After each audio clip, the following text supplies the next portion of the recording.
Breaking tonight, the drastic action by the FAA cutting 10% of flights at major airports due to the shutdown. The Trump administration warning of mass chaos for flyers if the government doesn't reopen, how soon it will take effect, and the airports impacted.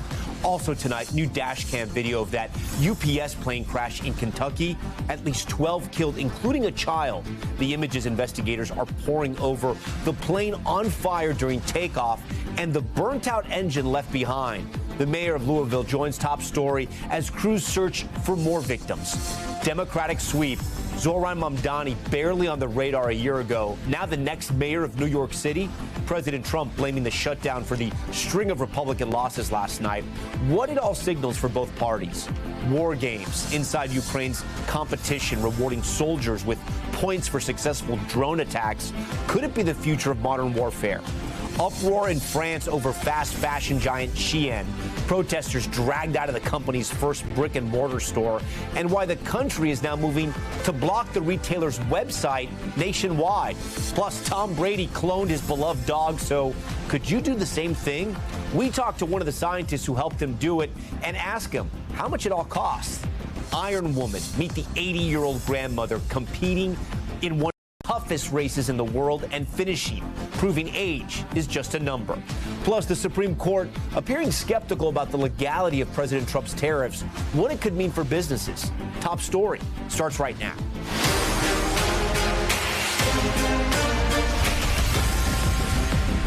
And good evening. We come on the air tonight with the late breaking news. The FAA announcing it will start slashing flights at dozens of airports across the country just as we head into the busy holiday travel season.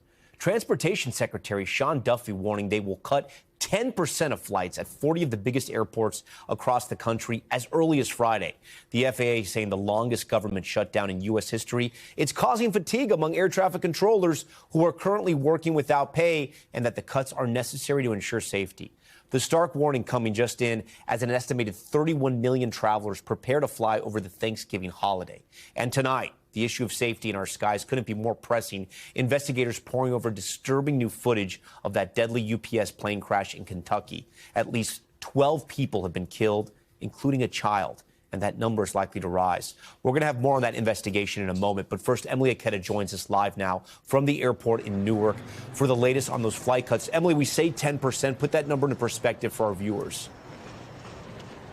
Well, we're estimating it, Tom, to mean thousands of flights, several thousand flights a day, because we are talking about a 10% reduction across flying capacity, and that is over about 40 major airports, high-traffic airports. Now, a senior government official tells us that Newark here is among the impacted airports. We'll get a full list of airports that will be impacted from the FAA, according to officials, tomorrow. But first, tonight, the officials say they will be meeting with the airlines to figure out how best to implement this pretty widespread, sweeping reduction in flights that are going to impact so many passengers. They also noted that there could be more measures to come depending on what kind of relief it brings to the airline industry and airports across the country. One other thing I'll say, Transportation Secretary Sean Duffy, he noted that the UPS plane crash did not have anything to do with this announcement, Tom. Yeah, we're less than 3 weeks away before the busy Thanksgiving travel season. You just wonder what happens if they're doing 10% on this week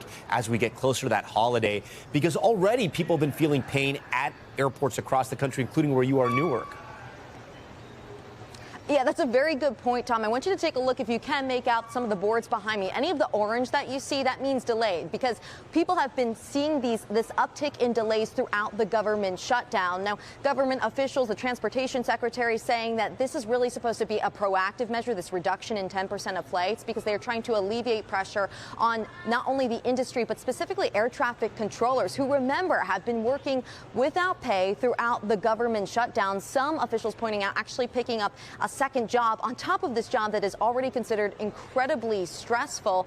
And this is all exacerbating the air traffic controller shortage that we have seen well before the shutdown, that's been impacting the industry and driving up delays and flight cancellations for months, if not years now, Tom. Yep, and check your flight apps, all your airlines that you use, because your flight may be changing this weekend. Yes. Emily, we thank you for that. Now to another breaking aviation story tonight. That tragic UPS cargo plane crash in Louisville. At least 12 killed, including a child, and that number could rise. Tonight, officials describing the scene as apocalyptic. NBC's Tom Costello is there. Tonight, NTSB investigators are looking closely at the tremendous amounts of video and photographic evidence of the final moments of UPS Flight 2976. Believes to be a plane crash, huge fire and smoke. This video already proving to be critical evidence, appearing to show the plane's left wing or engine already on fire as the MD-11 barreled down the runway on its takeoff roll. Investigators say the cargo jet, fully loaded with fuel, managed to clear the fence at the end of the runway, but quickly banked to the right and slammed to the ground, hitting several businesses, including an auto parts company with employees and customers inside. There was literally fire and flames around them, and they got out safely. We had other employees that escaped out through back windows.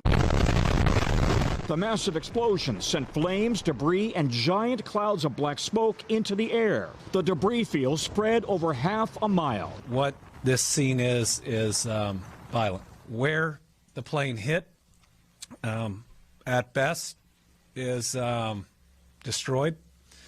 What you see are mangled remnants of what was in its path. Investigators have already recovered the plane's left engine found between two runways. Airport CCTV captured the moment that engine came off the wing.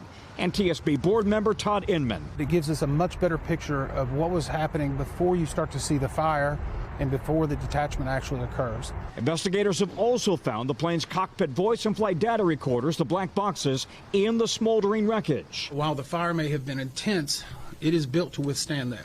Tonight, the death toll stands at 12, including a child on the ground. We've seen burns. We've seen blast injuries from the explosion itself. The 3 pilots on board did not survive.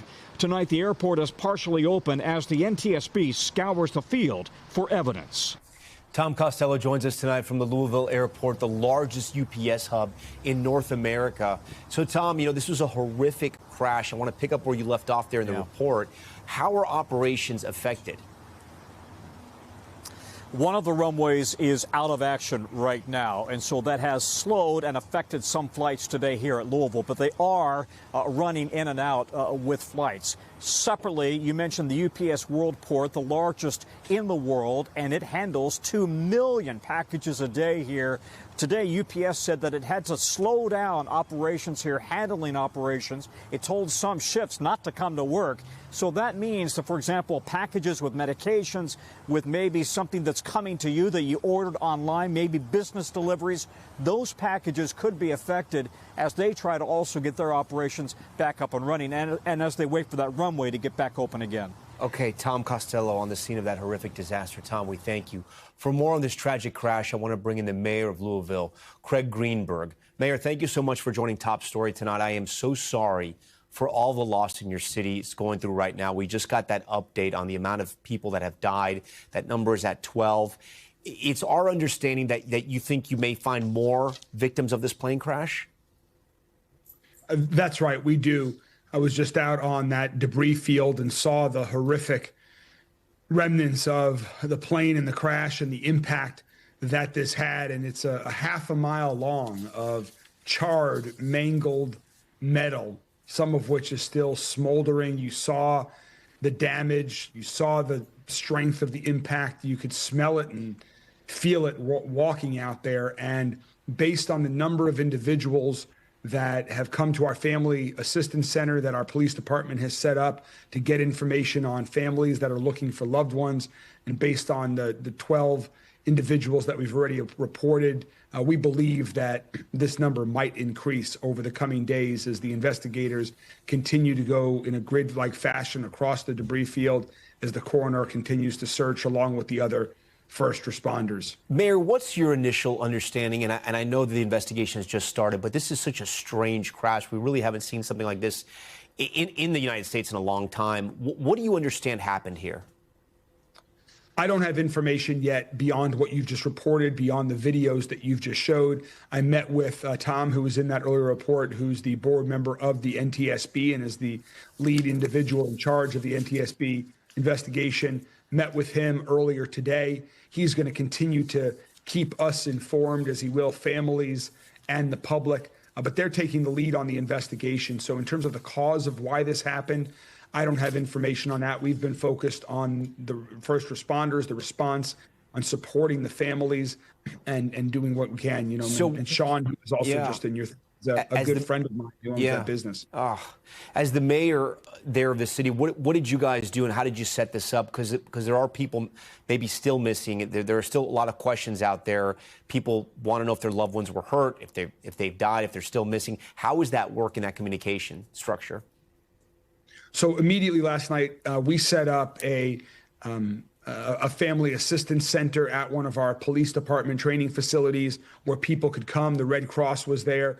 We tried to provide them with comfort. We have victim assistance professionals that were working with them to get information, to also provide whatever comfort and consolation that we could, knowing that they're seeking answers about their loved ones and are grieving, knowing what the likely answers are at this point in time.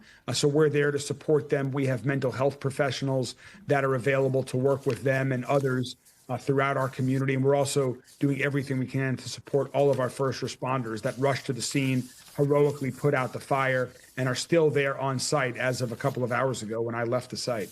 Yeah. What does Louisville need right now? Are you asking for any type of assistance? Do you need any type of assistance?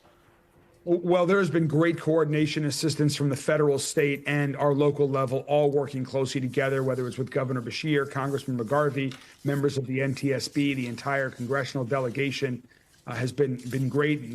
So we're working well together. We need the entire country's support. We want a lot of more information so we can identify the victims that have been found. We've also started in partnership with Governor Beshear a Team Kentucky Relief Fund that's going to go 100% of what is raised is going to go to the victims' families if people want to support them. All right. Mayor Craig Greenberg, we thank you for joining Top Story again. We're so sorry this has happened to your city. We're going to stay on top of covering this story for you. Thank you very much. Now to new developments in that foiled Halloween terror attack in Michigan. Today, 3 additional arrests all across the country. 1 person detained at an airport. NBC's Tom Winter joins Top Story live right here in studio. So, Tom, suspects arrested in various states, allegedly inspired by ISIS? That's right, Tom. And the investigation continues tonight. We expect some further developments in this case as we move forward. Let's talk about what we know right now. In New Jersey, Thomas Khan Jimenez Guzel arrested at the airport food court at Newark. He apparently got a little bit of a word that these arrests were going down in Detroit, or heard about the news of the arrests in Detroit, knew that he perhaps was associated with these individuals, goes to the airport and starts hanging out there, waiting for his flight to Turkey, then would eventually from there go to Syria to potentially join ISIS. No plea has been entered in his case. Same story for Milo Sederat. He's the son of a famed Iranian-American poet, separately charged with making threats. No indication he was going to travel. And that's just the 2 arrests we have out of New Jersey.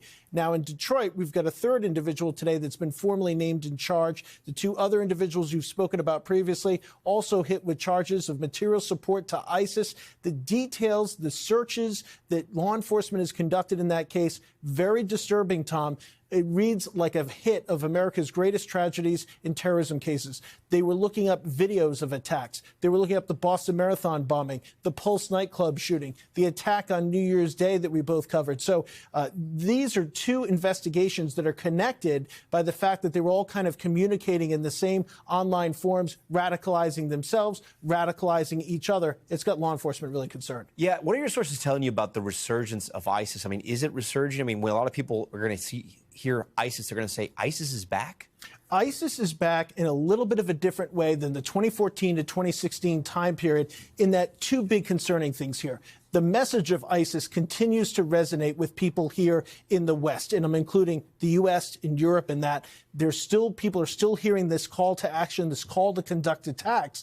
But now what we're seeing, we saw in the case of one of the juveniles that was identified in the Detroit case, people are starting to reach back out to ISIS. They want ISIS's approval. They want to talk to their followers. They want to talk to the factions that are still left over in Syria. That's got law enforcement really concerned, because now you start to get people together. They talked about anniversaries and wedding cakes. Well, they're talking about prior attack dates. They wanted to carry out attacks on ISIS's prior hits in their eyes, or their prior terrorist attacks, specifically referring to the Bataclan attack in Paris. So that's what they're keyed in on.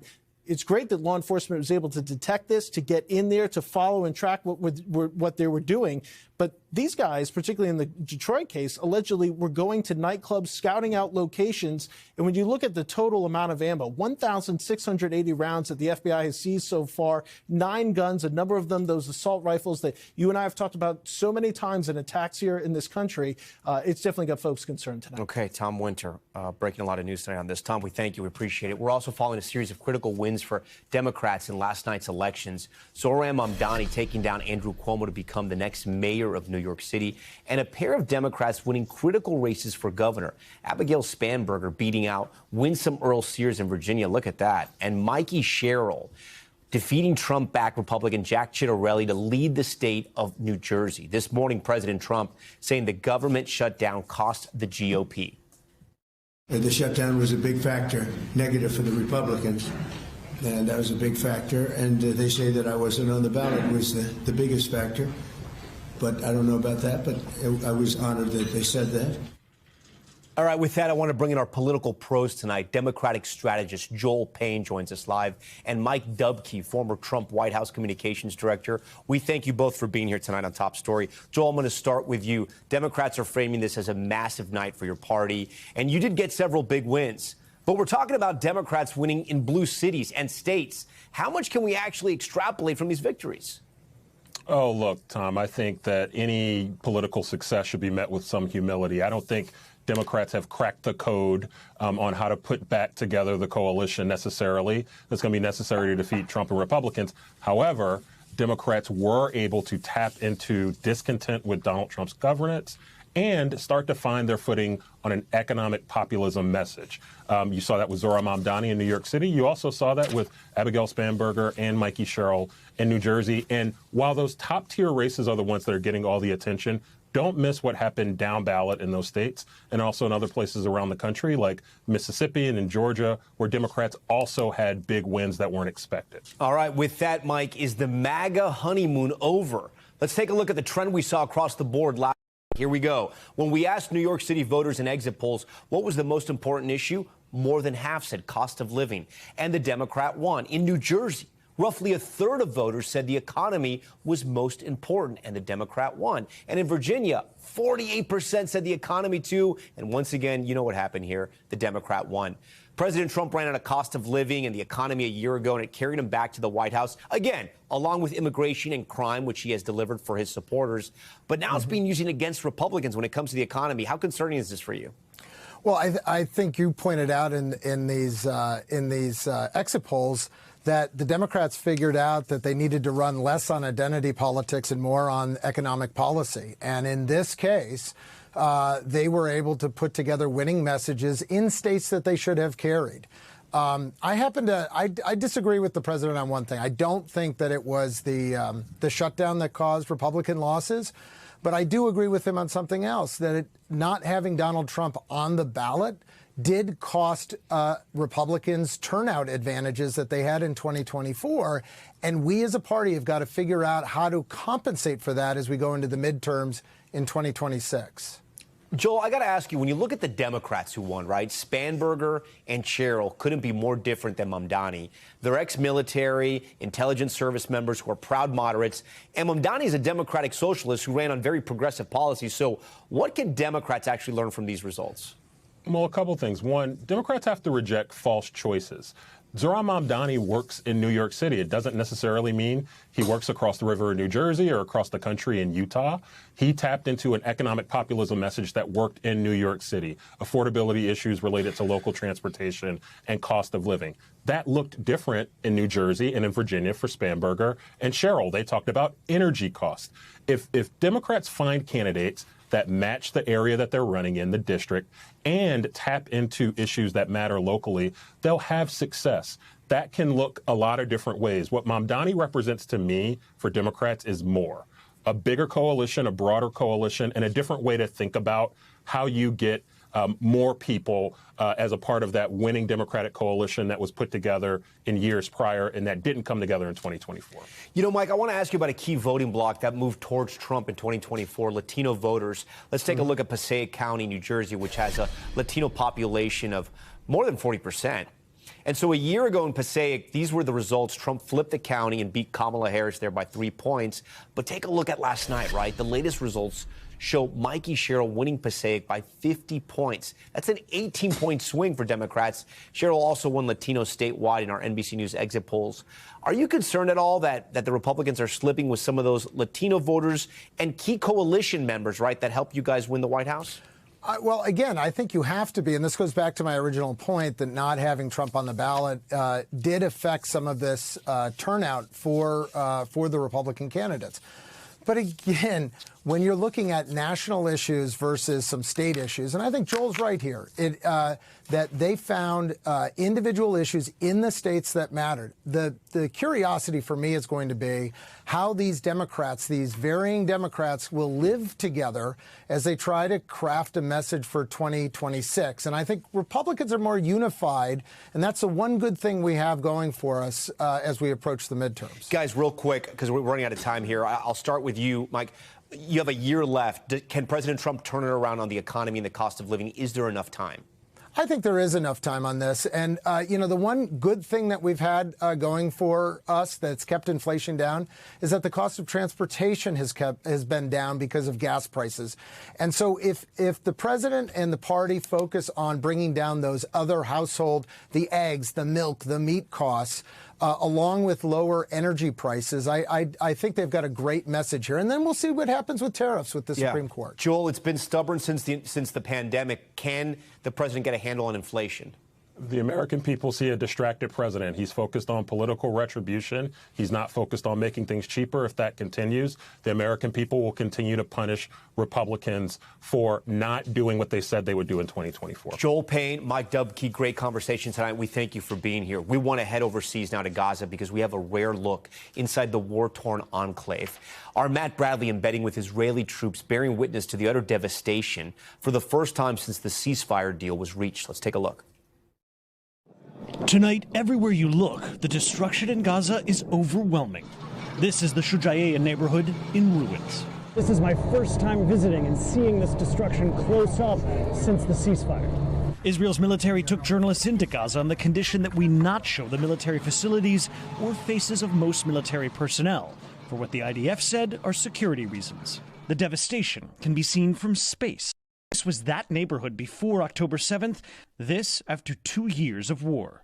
Just a month ago, this would have been the scene of some of the fiercest, loudest fighting of the war. Israeli forces withdrew as part of the ceasefire. In the distance, that's Hamas-controlled territory. The IDF says Hamas is still firing on Israeli troops. You can see the shell casings from the IDF firing back. From here, we've seen Hamas violate the agreement almost on a daily basis. In some days, more than on a daily basis. Both sides accuse each other of violating the peace deal, which is still holding. They took us to a fortified outpost over Shujaiya, where Hamas said it exhumed the body of Itai Hen, the last American hostage still in Gaza. His remains finally returned last night. 2 years of hell, 2 years of sleepless nights. We could finally say the sentence we've been waiting for. Itai is back home. Elsewhere in Gaza, Palestinians living in the middle of the destruction. This man, a father of 9 kids. We can't afford food, he said. Without this soup kitchen, we wouldn't eat. And Tom, tonight Hamas handed over the remains of what it said was yet another body of a slain hostage, also exhumed in Shujaiya, where we were today.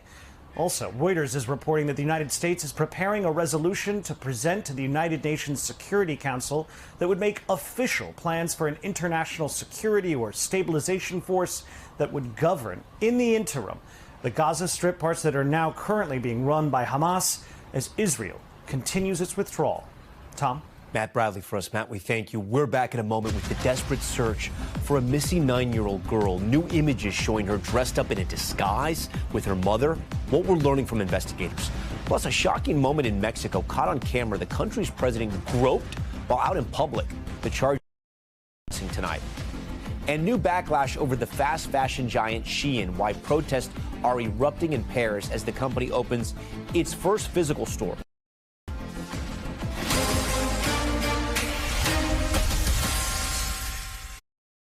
We are back now with the urgent search in California for a missing 9-year-old girl.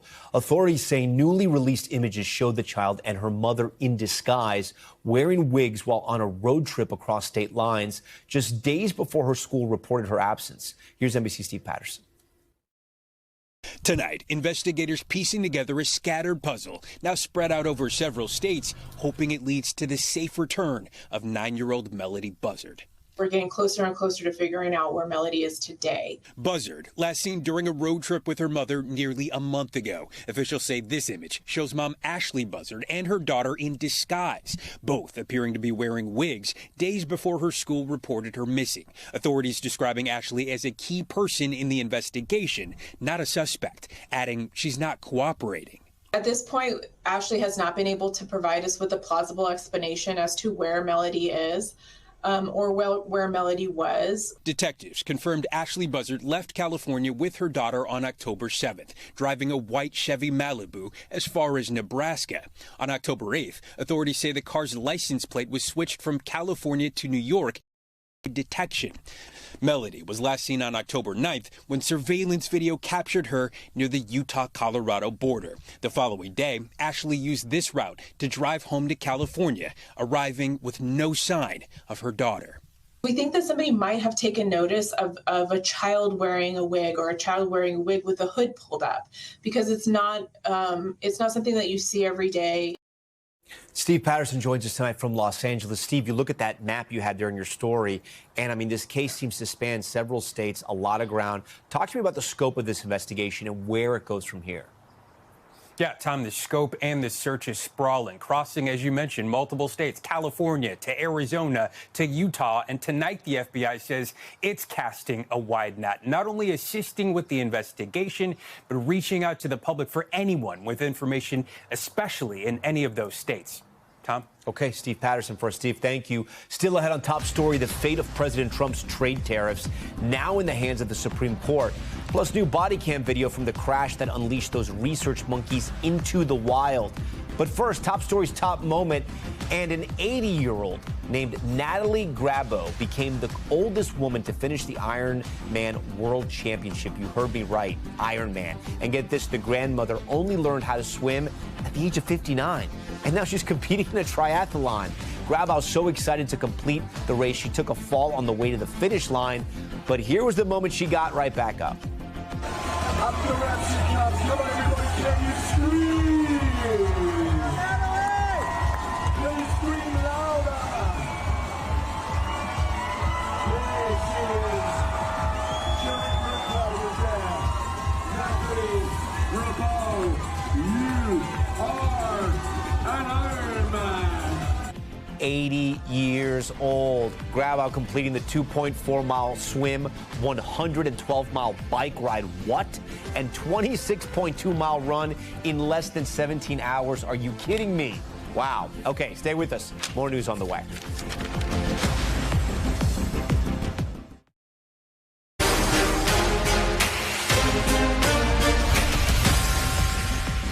Back now with Top Stories newsfeed. We're starting with President Trump's sweeping tariffs going before the Supreme Court. The justices appearing skeptical of the president's use of an emergency law to impose trade tariffs on global imports. If the court decides that the tariffs are illegal, the government could have to reimburse businesses for the billions of dollars already collected. And a jury in Virginia is now deliberating in a $40 million lawsuit filed by Abby Warner, the teacher who was shot by a 6-year-old student. Her lawyers say the school's former assistant principal ignored repeated warning signs that the student had a gun. The shooting happened back in 2023. The defense has argued that Warner should have taken more decisive action against that 6-year-old. Police in Portland arresting a man accused of starting that fire that damaged a city councilor's home. You may remember these images.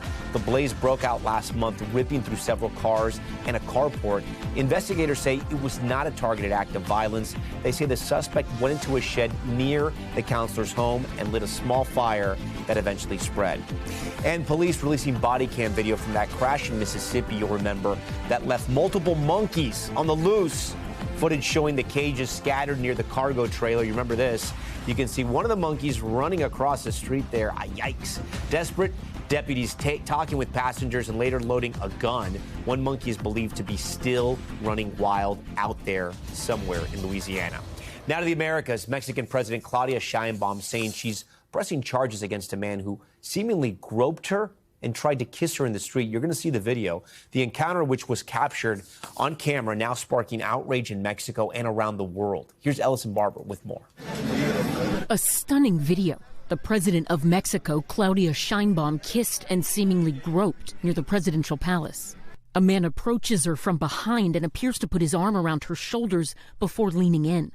A quick walk, 5 minutes through Mexico City's historic district, upended yesterday. Not even the president of Mexico, Claudia Sheinbaum, escapes from men being disrespectful. Why do men do this? Like, why are men this way? You wouldn't do that to a man candidate. Now reigniting a national and global conversation about harassment. Si esto le hacen a la presidenta. The president saying if they do this to the president, what will happen to all the young women in our country? At a press conference today, Sheinbaum saying she is pressing charges because she views this as something all women experience. Pero lo vivimos las mujeres en nuestro país. In Mexico City, the UN says sexual harassment and other forms of gender-based violence are widespread in public areas. Si se lo hacen. If they do it to Claudia Sheinbaum, they're doing it to us all, says one of Mexico's senators. President Sheinbaum says the man appeared intoxicated. Tonight, he's in police custody, suspected of harassing and inappropriately touching 3 women, including the president, on the same day. For many women, in Mexico and beyond, this viral video is proof of something they already knew. Even a simple walk in broad daylight can be risky. Ellison joins Top Story now live. Ellison, great to have you here tonight. You know, we have been covering the story here on Top Story since we launched this show. It's a real issue in Mexico. This story is not just about the president getting groped. It's much deeper than that. Right. I mean, when you talk to activists, they will tell you this is a crisis. It is a systemic issue. And they aren't just talking about harassment. They're often talking about murder. 1 in 10 women and girls are killed in that country every day, according to the UN, based on government statistics. And only about 2% of those cases actually end in a criminal sentence. 2%. 2%. Yeah. Staggeringly low. And when you look at public transportation, Mexico City alone, there researchers have said 9 out of 10 women have reported experiencing violence while using public transportation in that city. Wow. All right, Ellison, good to have you here. We thank you for that report. Coming up, we're going to show you the devastating typhoon in the Philippines. Floodwaters rushing through the streets, people waiting on roofs to be rescued. Plus, an inside look at Ukraine's new battlefield tactics, how the military is motivating its soldiers with a Call of Duty-like games, except there's real people involved. We'll explain. We are back now with the firestorm surrounding the fast fashion giant Shein. Demonstrators in Paris swarming the opening of the first ever brick and mortar store, outraged over Shein's labor practices and environmental impact. And now France moving to suspend the website entirely over an inappropriate doll allegedly sold online. NBC's Liz Kreutz explains. Tonight, protesters of fast fashion giant Shein rallying inside its first brick and mortar store. Demonstrators in Paris outraged over the controversial brand setting up shop in the fashion capital of the world. Some dragged out by police. Shein, which was founded in China in 2012 and is now based in Singapore, is commonly criticized by human rights and sustainability advocates for its labor practices and environmental impact, reportedly adding thousands of new items to its site each day, things like dresses often sold for just $5. The company is now occupying a 10,000 square foot portion of the French department store BHV, which also touts selling luxury brands like Chanel, Dior, and Gucci. We are fighting for 3 years now against ultra fast fashion business model. It's not only Shein, it's also AliExpress, it's also Temu, and I think we have to discuss what model of society we want in Europe. The store's opening generating even more backlash after critics pointed out images on Shein's website appearing to show listings for sex dolls that have childlike features. In response, France said it's taking steps to suspend online access to the retailer until the company proves its content complies with French law. Shein telling the BBC in a statement it's permanently banned all seller accounts linked to illegal or non-compliant sex doll products and will tighten controls across its global platform. Bon, d'abord, on peut. But the country's finance minister saying, let me be very clear on this. If such conduct is repeated, we will be within our legal right, and I will ask for it to stop Shein's access to the French market. Shein did not respond to NBC News' request for comment. The company has previously denied various allegations related to working conditions, saying they are working to create a more sustainable production ecosystem and improve our suppliers' practices. Despite the protests outside the store in Paris, long lines also formed of excited shoppers. And inside, it's an affordable brand, and that's what people love about Shein. It's for her. How much? 35 euros. What fans of the brand would come to expect, racks of ultra-cheap styles for a fraction of what's often the price. Liz Kreutz joins us tonight from L.A. Liz, so Shein is now the entire top floor of that department store, BHV. Have they commented on all this backlash? Yeah, Tom, the president of the company that owns the department store has commented on both the concerns over Shein's labor practices and also the sale of these sex dolls. As far as the fast fashion part of it, he said, from what I can tell you, the clothes that are manufactured here respect workers' rights. He also added that he hopes the brick and mortar store will actually prevent people from just impulsive shopping like can happen online, because people will actually have to try on the clothes in the store and decide if they want them. And as far as that sex doll, he called it despicable. He said that he supports the French government's right to suspend online access. And he says he has directly addressed this with Shein's leadership, telling them that they need to put stricter rules in place for its online marketplace, Tom. All right, Liz Kreutz for us tonight. Liz, we thank you. Time now for Top Stories Global Watch. We start in the Philippines, where at least 85 people are dead and dozens of others missing after a devastating typhoon. Video showing floodwaters rushing through streets, carrying away cars and trucks. People stranded on roofs as they desperately wait to be rescued. The typhoon hit in the central part of the country, still recovering from last month's powerful earthquake. In Laos, officials say an American teacher and his teenage son were stung to death. The attack happened last month while they were vacationing at an eco-adventure resort. A doctor told the Times of London they were stung more than 100 times. NBC News has yet to confirm what type of insect attacked them. And in Japan, the military is now deploying troops to help protect against a surge in bear attacks. Since April, at least 12 people were killed and more than 100 others hurt. As we've reported, the animals have attacked people on the street and have turned up near schools and supermarkets.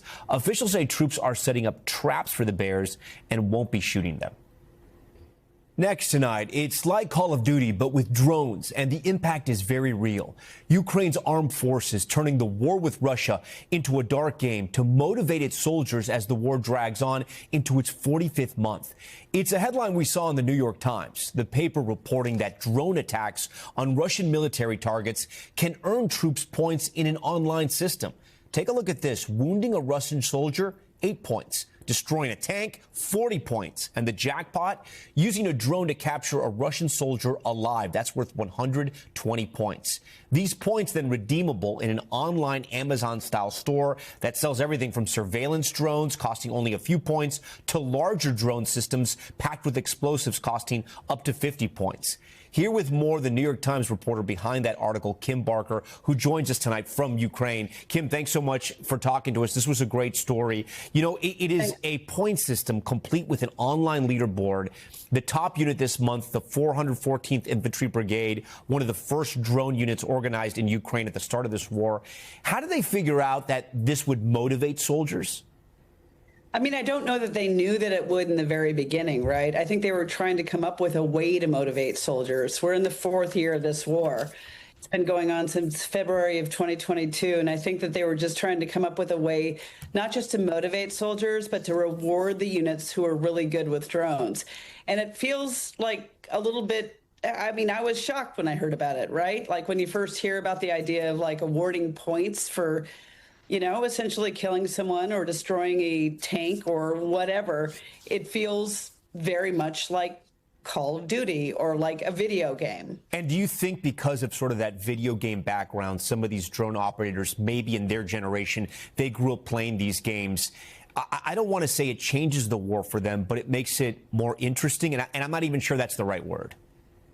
I mean, I don't know if interesting is the right word. I think that, like, if you ask anybody who's on the front line, especially anybody who's been there since the beginning of the full-scale invasion, they're going to say they're going to try to do whatever they can to defeat their enemy no matter what, right? but very much so in the beginning of this game, they enjoyed sort of like competing with each other.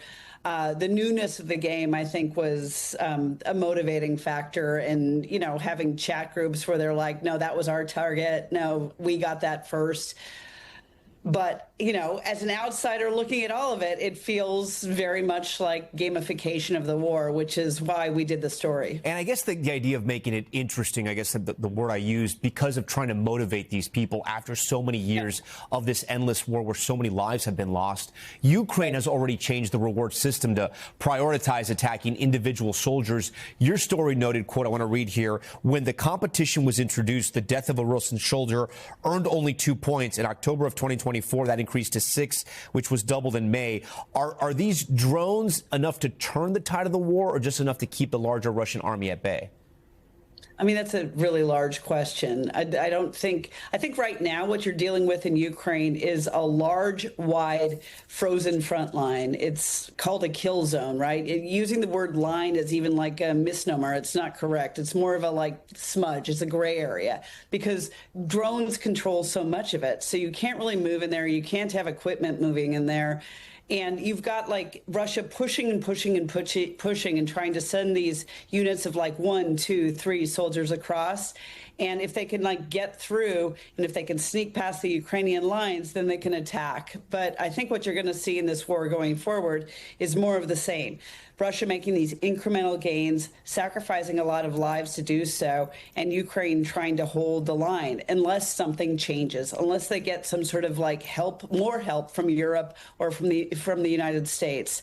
It's just going to be this. Russia pushing forward slowly, slowly, slowly, Ukraine trying to, you know, hold the line. Yeah, and when we talk about the deaths here, you know, we're talking about hundreds of thousands of Russian soldiers killed, 100,000 or more Ukrainian soldiers killed. We've seen Russia put out their own system as well, right? That includes cash prizes for destroying tanks and helicopters. They're doing the same thing. It's long-range concerns that this might dehumanize the war. Did you find that at all with the soldiers you talked to? I mean, that was the first question I asked. You know, everybody I wanted to say, hey, do you think this is at all dehumanizing? And the Minister of Digital Transformation, who helped come up with the idea, said basically like what's dehumanizing is launching a war like this in the 21st century. And that's very much what every single Ukrainian soldier I talked to said. They don't consider this to be as dehumanizing as this all full-scale invasion and the idea that a neighboring country would invade like this. Yeah, we often think of elite soldiers as super physical, right? We think of Marines, Army Rangers, Navy SEALs. But is the elite soldier of the future a gamer with a controller and a drone? I mean, it could be. A very good gamer is worth way more here than I would say somebody who is very good with a gun. All right. We thank you for your reporting here. It was a fascinating story. You can read it at thenewyorktimes.com. Stay safe in Ukraine. We'll continue to be reading you in the paper. Thanks. When we come back, a wild headline here at home. Tom Brady joining the growing list of celebrities to clone their pets.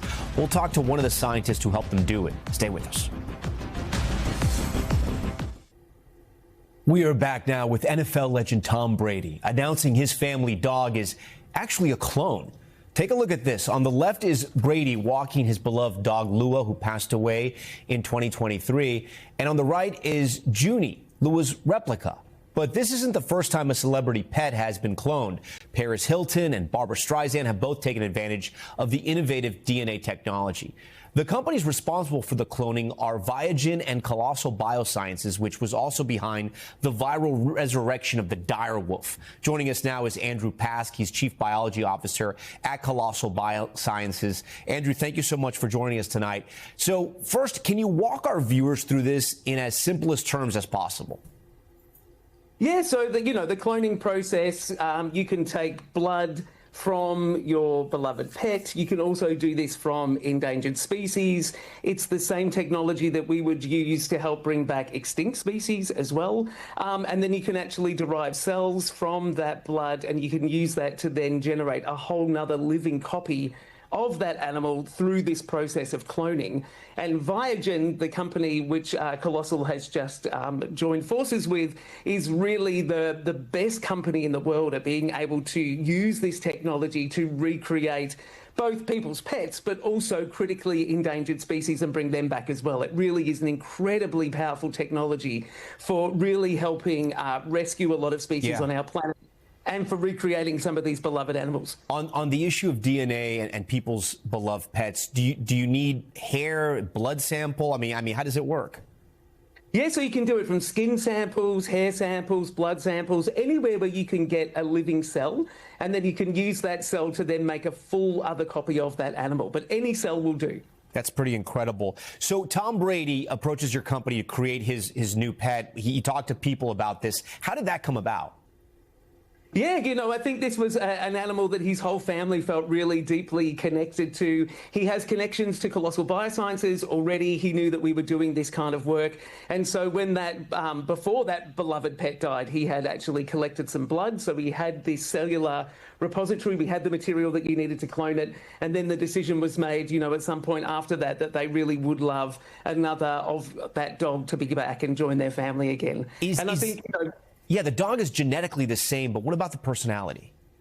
Yeah, you know, that's something that happens every time when you go through this process. So genetically, absolutely identical. But there's obviously things that happen when you're raising an animal and, you know, with the family and, you know, experiences that they have that can change a bit about the way that animal behaves. So never completely exactly the same, but I think you wouldn't really want that anyway. Each one's got their own unique little, you know, quirks and things. But Andrew, do people tell you, hey, they're similar, they remind me of each other besides the way they look? Yeah, there's a lot of behaviour that's actually pre-programmed, even in our DNA. And so, yeah, they are very, very, very similar in the way that they behave, look, all of the things, as you would expect. Same as identical twins, right, and humans have very, very similar. So if you have some DNA from your beloved pet, the big question is, after you have that, how much does this all cost? Yeah, you know, hopefully that's something now with the new acquisition with Colossal that we can work on, maybe, you know, the pricing for this. But it's not a cheap process. It's something that you really have to commit to. If you truly, truly love that animal, it's gonna cost a fair bit of money. But it is, you know, it's a big process to go through to actually recreate these animals. Andrew, you're on top story here. I'm gonna have to press you here. A fair bit of money. Are we talking tens of thousands of dollars, hundreds of thousands of dollars, $1 million bucks? No, under hundreds of thousands of dollars. I think tens of thousands of dollars is a more accurate figure. Okay, and how does one apply for this? How do you get your beloved goldfish or your dog? How do you get them back into this world? So you can contact Viagen. You know, there is the website now that you can see. There's actually a newly launched website actually as of yesterday after the acquisition. And you can actually apply through there. You know, they can help you collect the cells that you need to do this. And, you know, they talk to you about the entire process. Do you think this is going to become more mainstream? Yeah, you know, I think it will become a lot cheaper to do it in the future. I think it's still an individual decision, right, whether people really want to clone their pet and bring that exact one back as opposed to getting a different animal. But yeah, I think it is definitely something that we'll get much, much more efficient at, will become much more commonplace. And I think we'll see it being applied more to the conservation side, you know, really to helping extinct species, to helping critically endangered species, increasing their animal number, bringing back them. I think that's where we'll see a really, you know, amazing application of this technology in the future. Are there any ethical guidelines? I know you guys do have ethical guidelines, but I mean, for people that want to clone pets, does the pet have to have passed away or can the pet still be alive? You can still do it if you have a living animal. But yeah, there's nothing to stop that process from happening. But yeah, I think, you know, everything is very strictly governed by, you know, the standard set of ethics that are applied to all this kind of work and research, for sure. Where do you think the line is going to be drawn? Do you think it just stops with animals, or do you think this eventually gets to a place where we're talking about humans? You know, there's been a lot of other countries in the past that have talked about, you know, trying to do human cloning. We certainly understand a lot more about humans and doing this technology in humans than we do anything else. But obviously it's that moral stop and the ethical stop is why we don't do this stuff in humans. Yeah, and then you talked about extinct animals. I mean, I can remember reading Jurassic Park in 7th grade. Is that going to be a reality? One day will we go to a place where you're going to see dinosaurs? Well, there's no DNA left in dinosaurs. So that's the sad thing about dinosaurs. You know, going back that far, 60 million years, the DNA is really destroyed. But for much more contemporary species, things like the dire wolf, the mammoth, the thylacine, Tasmanian tiger, the dodo. You know, they're all species that Colossal is working on. They're all ones that we actually have really good DNA for. And so, yeah, we absolutely will be able to bring them back. Explain it to me again, because obviously I'm not a science guy. How can you get it for the mammoth but not the dinosaur? And obviously the length of time, but like what type of DNA for the mammoth do you guys have? Yeah, so luckily mammoths died pretty much in the freezer, right? They died in these very cold regions of the planet where they have stayed frozen. That actually preserves the DNA really well. If you can read that entire DNA code, that is the blueprint on how to build your animal. And that DNA code will sit around for a few thousand years, maybe even 100,000 or beyond years. You can still get that code. But dinosaurs being back 60 million is too far for us to be able to read that genetic code. So we can't de-extinct dinosaurs by replicating their DNA, but you can do that for much more recently extinct species. But recently, as in still, you know, hundreds of thousands of years ago. Have you gotten any strange requests about animals or pets that you had to say, I don't think this is right for us? There's a lot of people that will reach out with their very precious pets. So, you know, people are very keen to do this. There's a lot of work that's being done, in very expensive horses and cattle. You know, some of these animals are worth an awful, huge amount of money. And so being able to clone those animals can be massively beneficial for agriculture, for the racing industry, for any of those sorts of businesses. So, yeah, there's a lot of strange requests that come for a lot of different animal species. And we're trying to figure out these methods for as many species as possible so that we can apply this for conservation, but then also for cloning animals from a whole broad range of different species. Is there a waiting list? And once you get on the list, how long does it take? I don't think the waiting list is that long. I think it's only, they're pretty efficient at Vigen. They're very good at making these animals. So this is really their core business. All right, Andrew Pask, we love talking to you. I'm sure we're going to talk again when the next pet comes out. We thank you for your time. And we thank you for watching Top Story tonight. I'm Tom Llamas in New York. Stay right there. More news on the way.